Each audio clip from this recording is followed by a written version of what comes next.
maze iminsi ndimo ndafasha abantu bamwe na bamwe gutegura intego z'umwaka no kuzinonosora neza kugira ngo bazabashe kuzigeraho uyu mwaka wa 2025.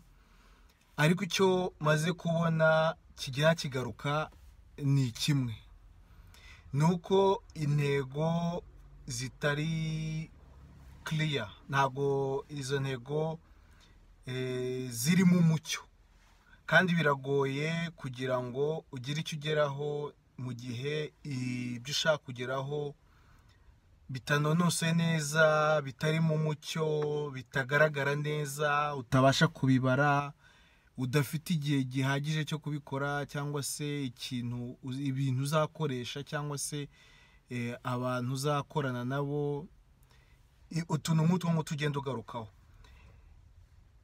Urugero rworoshye ntanga ni nko kuvuga uti uri umucuruzi, urashaka gucuruza, ese uracuruza kugira ngo uhombe cyangwa uracuruza kugira ngo wunguke? Kandi mu gucuruza urimo urakemura ibibazo koko bihari bigaragara bikeneye gukemuka.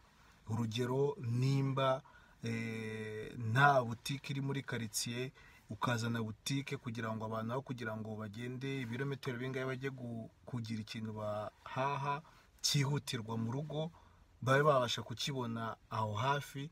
Urumva ni ikintu cyoroshye cyo gukora. None ibindi bizamo bindi ni strategies z'ibyo ugomba gucuruza bitewe n'abantu bari muri ako gace. Urumva ko utazacuruza ibyo ari byo byose, cyangwa se ngo uhende ibintu nk'ibyo ngibyo. Ibyo ni ibintu byoroshye kubyumva kandi byumvikana vuba, ariko noneho iyo bigeze ku ntego z'umuntu ku giti cye, usanga harimo ibintu bitari mu mucyo. Ingero ni nyinshi natanga. Ushobora kuvuga ingero zoroshye za hafi. Umuntu akavuga ati uyu mwaka mfite intego yo guta ibiro nkajya kuri regime, ariko ntabwo avuze ari ibiro bingahe ashaka guta, ntabwo avuze nihe regime azakoresha, ntabwo avuze, mbese ugasanga mu byo we yiyandikiye ntabwo ibyo birimo. Kandi mu gihe uri gutegura intego ntubishyiremo, uzazica ku ruhande, kuko niho hahandi abantu bajya bavuga bati mujye mugira intego zo mu buzima zifatika, kuko zizakurinda ibintu byinshi. Zizakurinda kujya mu kajagari k'ibindi bintu bitateganyijwe, kuko hari ikintu ushaka kugeraho kizwi, uzi neza, uzi inzira, kuko umwanya wawe urabaze. Ikindi kintu kigarukamo nanone ni uko iyo uri guteganya intego zawe, hari ibintu ugomba kwirinda byinshi. Muri make, mu guteganya intego ni ukuvana ibidafite akamaro mu byo ushaka kugeraho, mu buzima ushaka kubaho, ukabivana mu nzira. Nta kuntu wavuga uti ndashaka kujya nsenga cyane, nayo iyo ni iyindi ntego abantu biha, bakavuga ati uyu mwaka nzasenga, ariko ntuvuge uti impamvu nshaka gusenga ni iyi ngiyi. Ese ndashaka kwegera Imana, ese ndashaka kumenya ubutumwa burenzeho, ese ndashaka gusengera imishinga yanjye, ese ndashaka gusengera umuryango wanjye, ese ndashaka mbese urumva yuko iyo intego ufite iri inonosoye neza, ibintu biroroha kubishyira mu rugero. Niho hahandi uzasanga abakristo benshi bafite amabi menshi bakora hanze, kandi bakiyubikaho ishuka yuko ngo ari abakristo basenga cyane. Ugasanga ni kwa kundi umuntu ngo yagiye mu bitaramo, ugasanga avuyeyo aratwise, nta mugabo afite, cyangwa se ibintu nk'ibyo ngibyo biraba cyane. Turabizi ko bibaho kenshi. Ibyo ingaruka zabyo nizo ni ingaruka z'ibikorwa baba bakoze, ariko mbere yuko ushyiraho ibikorwa nuko ubiteganya. Muri make, ubuzima tubayemo tuba mu ngaruka z'ibikorwa dukora buri munsi, cyangwa se hashize igihe tubikoze tutabiteganyije. Noneho izo ngaruka turi kubona zigatuma dufata ibindi byemezo n'izindi ntego zidahuye n'ibyo twebwe dushaka koko nyabyo. Kugira ngo ugire ingaruka nziza z'ibintu ushaka mu buzima, ni uko ubanza ukabitekereza ukavuga ati ndashaka kujya hariya, ntabwo inzira zose zizahangiza, hari inzira zimwe zishobora kuhangiza kubera ko ari hariya nshaka kugera. Nta kuntu waba uvuga uti urashaka kujya ku kibuga cy'indege i Kanombe hanyuma ngo ufate inzira werekeza Musanze, ntabwo bizakunda. Iyo watekereje noneho ufata ibyo watekereje ukabibyandika cyangwa se ukabinonosora neza, ukavuga uti kugira ngo nzabigereho nzakora ibi n'ibi, nzakorana na kanaka cyangwa se kanaka yanyunguraho, hanyuma tugere kuri ibi ngibi. Nimba uvuze uti intego yanjye ni uguta ibiro, ntuvuze ni bingahe, ntuvuze uzabigenza ute, ntuvuze ngo uzanywa iki cyangwa uzarya iki, ntuvuze uti nzajya gukora gym, nzajyana na kanaka kuko we abizi abizobereyemo ahorayo, ntuvuze uti ni ibingibi nzirinda kurya ibingibi kuko byongera ibiro, binyongerera ibiro, cyangwa se nzirinda kunywa kubera ko ibinywa birimo amasukari menshi, n'ibindi n'ibindi. Noneho urundi rugero rworoshye cyane rw'ibintu dukunda abantu benshi bibafunga amaso, ni ukuvuga uti ndashaka kugira ubukire, ndashaka kugira amafaranga.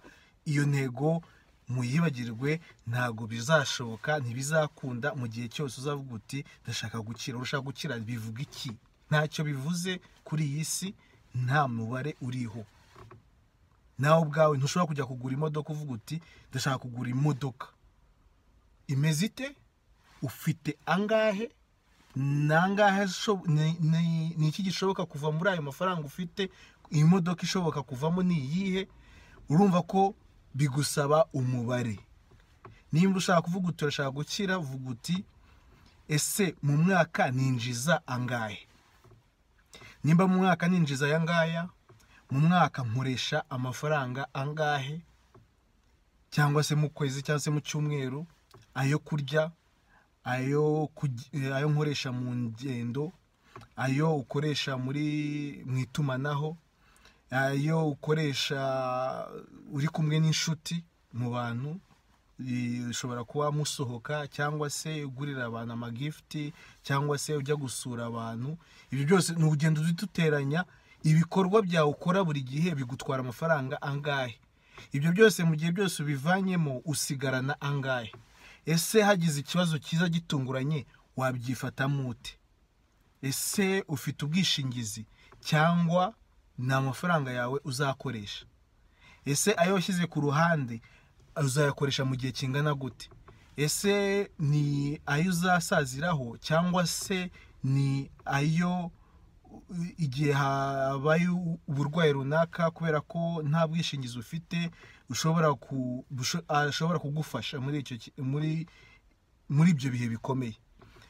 Muri makeya urumva yuko ufata amafaranga uteganya yuko uzabona, ukavanamo ay'ibikorwa uzakoresha, ukareba asigaye ukavuga uti aya ngaya nzayakoresha mu gihe kingana gutya. Nimba aho ngaho niho uhera uvuga uti ese amafaranga asigaye ko ari makeya nayongera gute? Harimo strategies nyinshi. Uzagabanya ibikorwa ukora kugira ngo ubone uko ubika amafaranga menshi, cyangwa se uzashaka akandi kazi, cyangwa se uzashaka ubundi bumenyi, cyangwa se uzahindura akazi, cyangwa se ayo wabitse uzayinvestinga, uzayashora mu bindi bintu runaka. Kandi nanone ibyo ushoyemo ugomba kuba uzi uko bikora, kuko iyo ushoye ahantu utazi uko ibintu bikora urahomba. Nta mucuruzi ushora kugira ngo ahombe, ashora kugira ngo yunguke.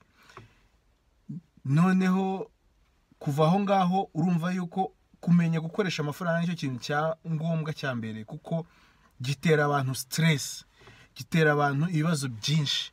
ugasanga abantu ntibatekanye, bahora mu madeni kubera ko batazi gukoresha amafaranga, mbese bameze nka cya gikoresho cyo mu gikoni cyitwa passoire. Amafaranga arinjira agasohoka. Ibaze ufashe passoire ugashyiramo amazi, bigenda bite? Arigendera yose. Abantu benshi nuko bateye.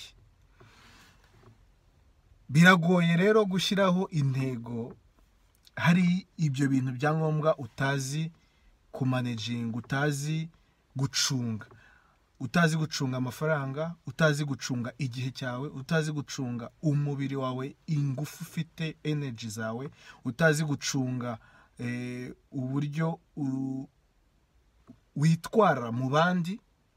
Nabyo ibyo byose ni ibintu uba ugomba kugeraho intego, kandi ukavuga uti muri uyu mwaka ushize byagenze gutya na gutya, kandi ndashaka kugera ahangaha n'aha, ndashaka kumera gutya na gutya, bityo bikagufasha kubiteganya ukabishyira mu bikorwa. Ndumva ibintu mbivuzeho mbisimbuka, mbaha ingero, mbaha ibibazo bigenda bigaruka, ibyo muhura nabyo. Nk'uko mubizi kuri uru rubuga mbagezaho ibintu byabafasha umunsi ku wundi kugira ngo mutere imbere mu buzima.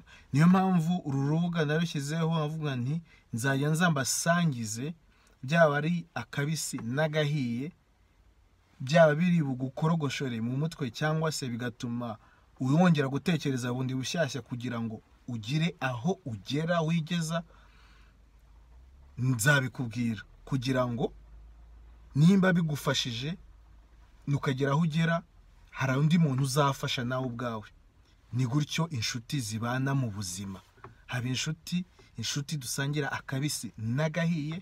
Nizera 100% yuko ubuzima bwiza ufite mu buzima hari inshuti ubizikesha.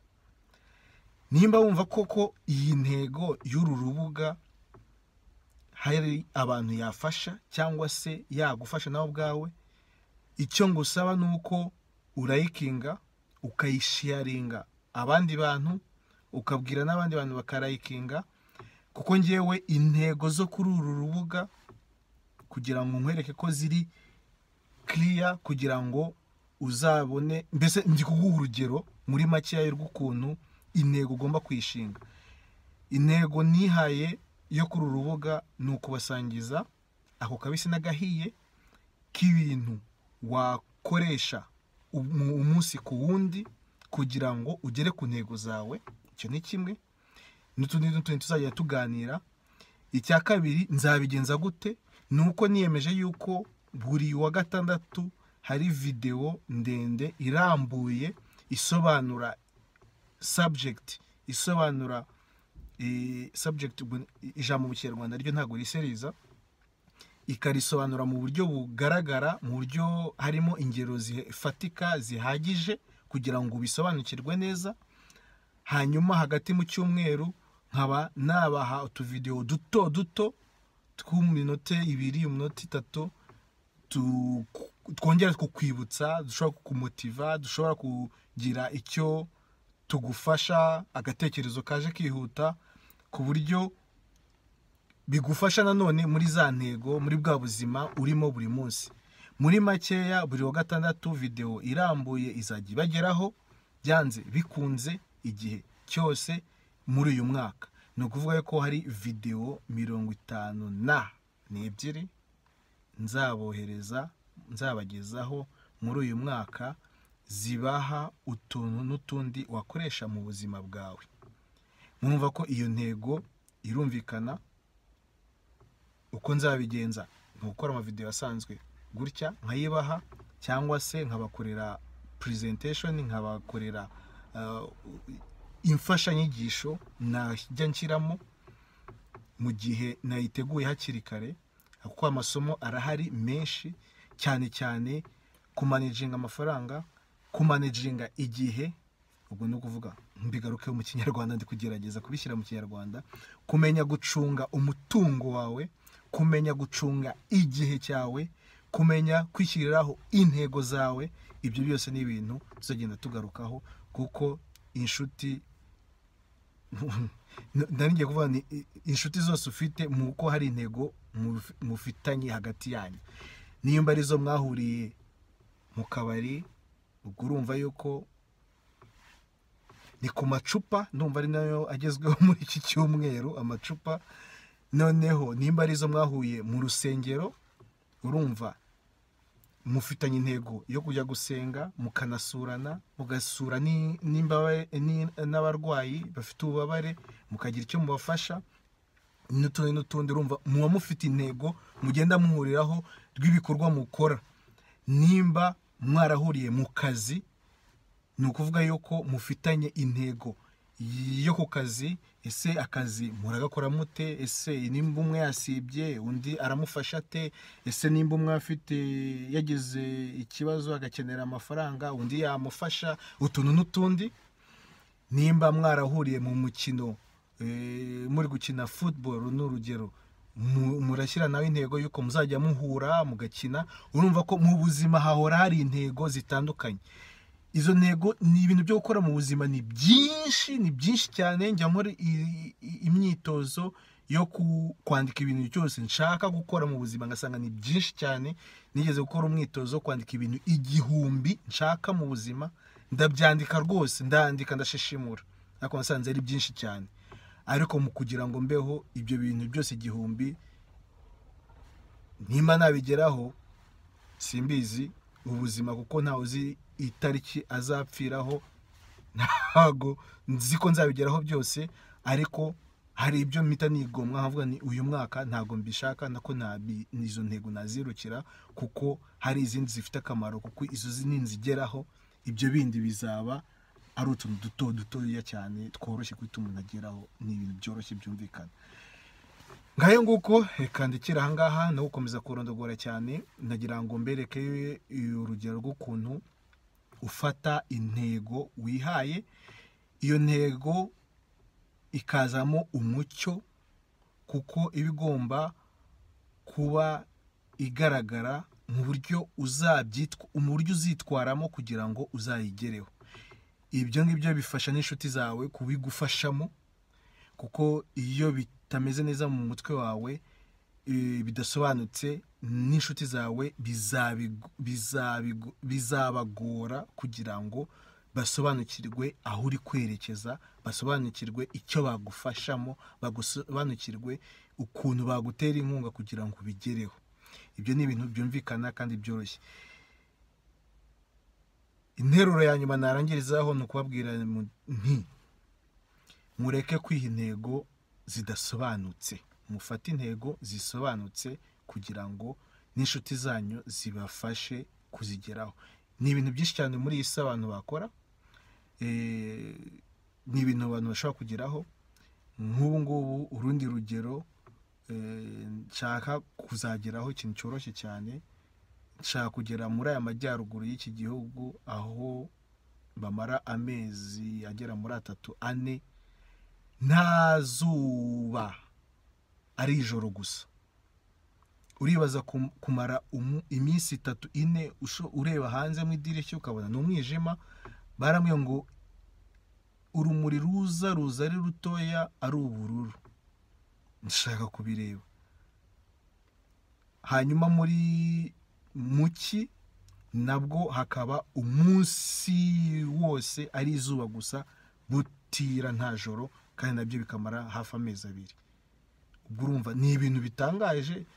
Iyo uri mu gihugu, buri gihugu cyose kiba gifite utuntu n'utundi dutangaje. Ni ugukora uko ushoboye utwo tuntu, nimba wumva ari utuntu wakagombye kubona n'amaso yawe, gukoraho ukabibamo ukabimenya, nabyo ni intego ushobora kwiha. Ngayo nguko akabisi n'akaryoshye nakagaruka kuri uru rubuga Habinshuti. Ngwino nimba uri inshuti nshyashya, kanda subscribe kandi urakaza neza. Welcome Tervetura, karibu, bienvenue. Ngayo nguko n'ibindi